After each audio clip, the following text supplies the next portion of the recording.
Welcome back, everybody, to another thrilling episode of Thrive Your Program with Coach 2J. This is your host, Jeremy Jones, and today we're going to talk about making sure you warm up and prepare properly before doing a max effort rep or set to failure. So, sorry just to read what it says, but that's what it says.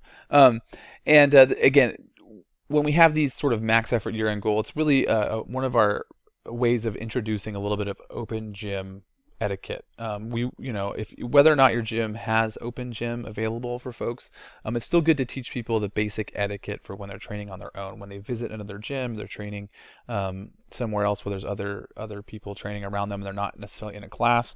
We want to make sure that we teach them some of the best practices, and so that includes things like not getting in the way of people, resetting someone's clock.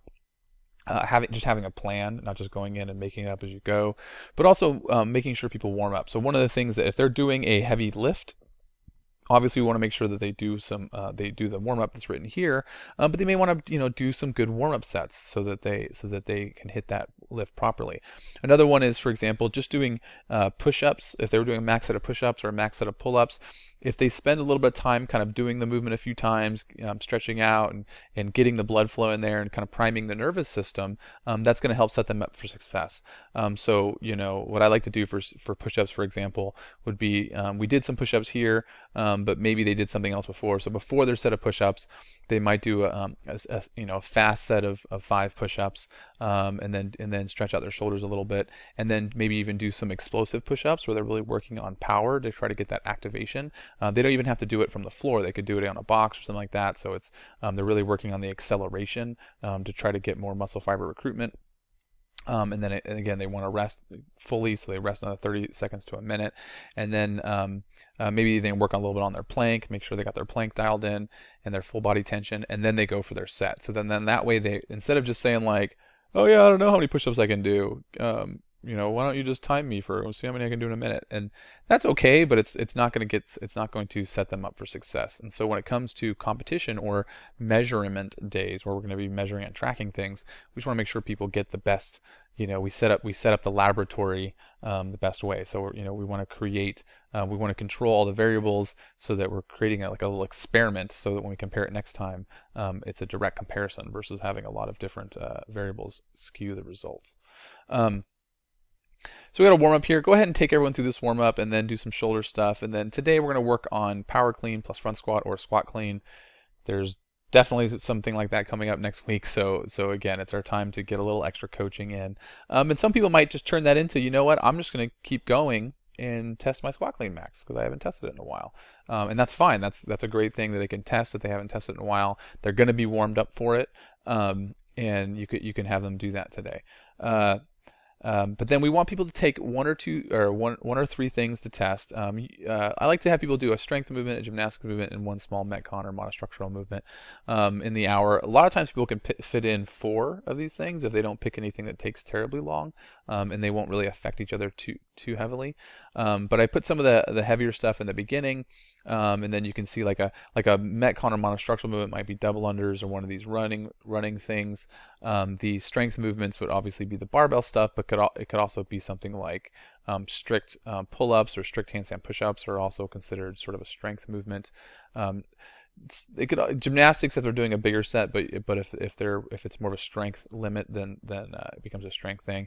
You notice I put max push-ups in a minute versus max push-ups because once people start doing more than 50 push-ups, it's just going to make them super sore. So we just don't want them doing. I remember having somebody do max push-ups and they did 300. I'm not kidding. And they did do some resting kind of in an A-frame position.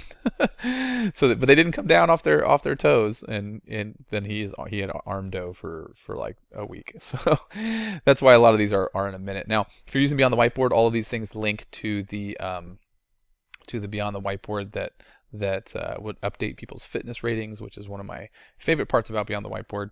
And then if you guys want to change the whole day up completely, you can also make it do the U.S. Army's new fitness testing, which is pretty cool. So there's the description here on what that is, and you can fit that all into an hour, which I think it's supposed to be 90 minutes is how they do it. Maybe it's 2 hours, but I think CrossFitters should be able to fit it all in an hour without too much trouble.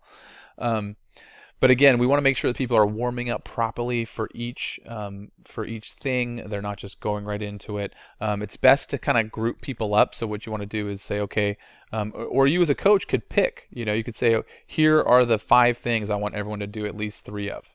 And you don't have to have it be so random. And that's something I'm looking into doing in the future, is maybe just having like a standard format with less options but more specific, so that everybody tests it, and then we go back to these testing days. I've found it in my own coaching and practice that I like to have people have a little bit more flexibility of what they want to work on, so they can test, and then as a coach that they're working on their double unders, so then you're constantly reminding them to practice their jump rope between these test days, instead of the programmer, me, picking a series of things for them to test, and then they may not be interested in those things, so they're not going to necessarily spend any extra time on them, and they don't feel like they're necessarily getting what they want, right? They want to get better at double unders, and they're not as motivated to practice them because they're not going to be tested on it. But it's good to group people up, say, okay, go around kind of like the circle question and say, like, okay, what are 1 or 2 things you're going to work on, and then they'll you just pick people randomly or whatever, or you pick someone who you know what they're going to say, or they already have an idea, and they might say, I'm gonna test my push presses because I missed that day last week. I want to see how much my push press went up. Then I'm going to do a max distance broad jump, and then I'm going to do my 400-meter run, and if I have time, I might do Tabata squats, or I might do Annie or something like that, double unders and sit-ups. And so then you say, okay, cool. Who else needs to touch their push press? And they'll raise their hands, and they say, okay, you guys do that. Okay, does anyone else want to test their 400-meter run? And then people raise their hands, and then that way people kind of know who to look for, so they can time each other. It's kind of fun when you do a 400-meter run if they can go in the same group. For example, what you would do is go up to that group and have them do some running drills to warm up, and then say, okay, who has the fastest 400-meter time? And then you basically stagger them. So if one person's fastest is 1 minute 10 seconds, and then the next person's 1 minute 20 seconds, you'd have the 1 minute 20 second person go first, and then you'd have the second person go with a 10-second delay, and then they would try to chase each other down. And they will definitely both go a lot faster when you do that. If you have 5 people run and they all start at the same time, they're basically still running by themselves. But if you stagger them a little bit, the faster people going last and the slower people getting a head start, everybody will run harder. But when it comes to things like push-ups, it's nice to have someone else count, because there's sometimes that could be a lot of reps, so they can take turns counting for each other. Is another good way to do it.